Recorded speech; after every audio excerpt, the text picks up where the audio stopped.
नमस्कार। 4 दिन पहले जब फिल्म आदिपुरुष का टीजर रिलीज हुआ, तब से लेके अभी तक चारों तरफ एक हंगामा है, एक शोर है। फिल्म इंडस्ट्री में, चैनल्स में, जर्नलिज्म में, एडवर्टाइजर्स में, संत समाज में, चारों तरफ एक शोर है। चारों तरफ डिबेट्स हो रही हैं, चारों तरफ भली बुरी बातें कही जा रही हैं। मेरे पास भी सैकड़ों फोन आए होंगे, सभी चैनल्स से फोन आए, जितने सभी जर्नलिस्ट हैं, बड़े बड़े जर्नलिस्ट, और सभी के फोन आए। They wanted my reaction on that, on the teaser, कि आपको कैसा लगा, आपके क्या रिएक्शन है, आप क्या सोचते हैं इस बारे में। मैं आपको सच बताऊं, मैंने एक भी शब्द किसी से नहीं कहा, मैंने बात ही नहीं की उस विषय में। मैंने कहा नहीं, मुझे कुछ नहीं कहना है। लेकिन मुझे लगा कि मुझे आपसे कुछ बात तो करनी चाहिए, आपसे करनी चाहिए। मेरे मन में बहुत सारी बातें बहुत सारे समय से आती रही हैं, और इस हंगामे को लेकर, इस इशू को लेकर मुझे लगा कि शायद ये सही समय है जब मैं अपनी बातें आपके साथ शेयर कर सकूं। दोस्तों, ध्यान से सुनिएगा। रामायण, महाभारत, श्रीमद् भागवत जैसे जितने भी ग्रंथ हैं, शास्त्र हैं, ये हमारी सांस्कृतिक और धार्मिक धरोहर है। ये हमारी संस्कृति है, ये हमारी जड़ है। सारी मानव सभ्यता के लिए ये नींव के समान है, और न तो नींव को हिलाया जा सकता है और न ही जड़ को बदला जा सकता है। नींव या जड़ से किसी भी तरह का खिलवाड़, किसी भी तरह की छेड़छाड़ बिल्कुल भी ठीक नहीं है। हमें इन शास्त्रों से संस्कार मिलते हैं, जीवन का आधार मिलता है।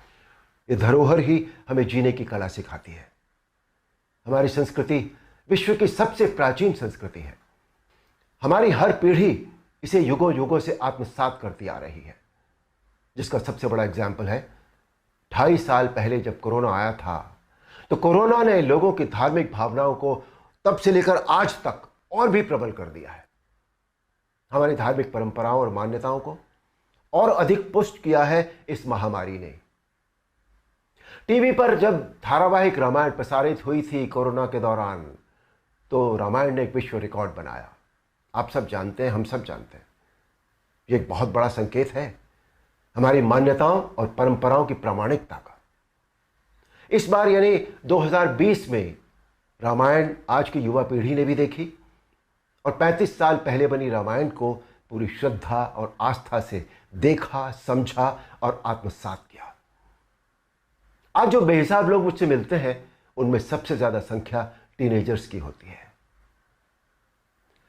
दोस्तों, 500 साल के संघर्ष, अथक प्रयत्न और जद्दोजहद के बाद, न जाने कितना रक्त बहाने के बाद हमें राम मंदिर के पक्ष में निर्णय मिला, और वहां एक भव्य मंदिर का निर्माण हो रहा है, जो 2024 तक पूरा भी हो जाएगा।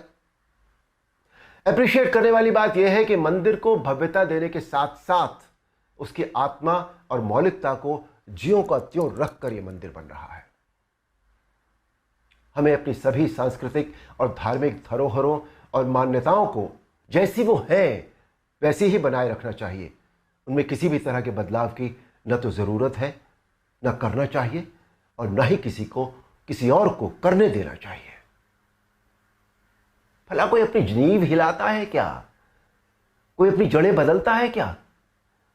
हमारी इन धार्मिक सांस्कृतिक मान्यताओं और परंपराओं को किसी भी तरह का कोई नयापन देने की आवश्यकता नहीं है।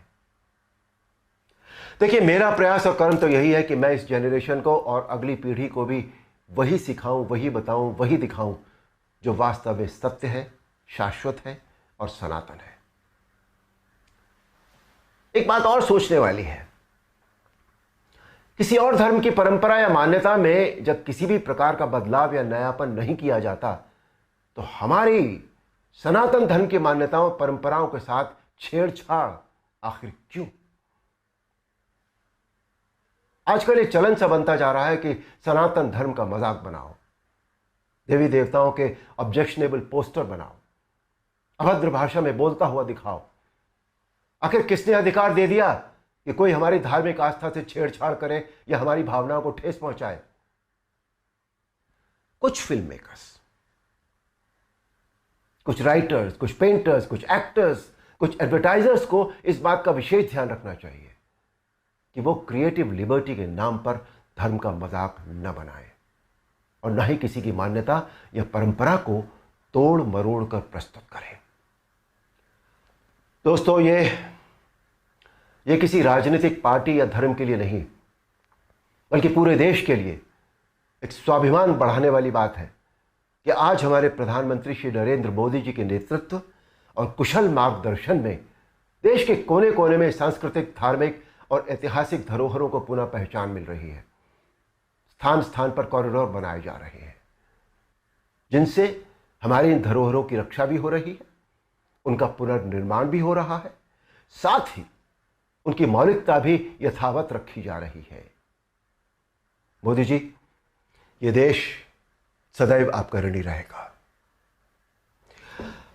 मेरा अनुरोध है आप सबसे कि आप सब पूरी सक्रियता और जागरूकता के साथ अपनी अमूल्य सांस्कृतिक, धार्मिक मान्यताओं और धरोहरों को सहेज कर संभाले रखने का संकल्प करें और दूसरों को भी इसके लिए प्रेरित करें। धन्यवाद। नमस्कार।